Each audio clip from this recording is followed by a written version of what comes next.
In this short tutorial, I'm going to show you how you can cut a part of the video in Adobe Audition.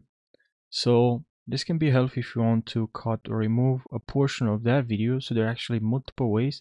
The one actually I use the most is this one. So I just, let's say I'm here actually in the waveform. Then I select this portion and then press delete on the keyboard.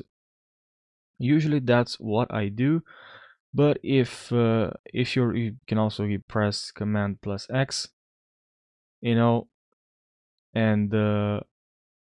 you see it's quite fast if you use the shortcut Command plus X. But if you're looking for a different method, you can also move the cursor where you want, and then you just press right click and select here cut if you want to cut. If you want, move the cursor where you want, and if you want to trim, you have to click on here.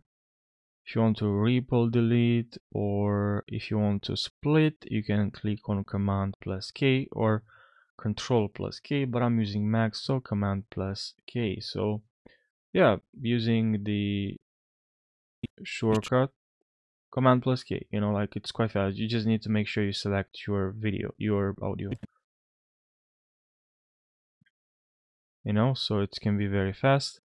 I hope you found this helpful, and thanks for watching and take care.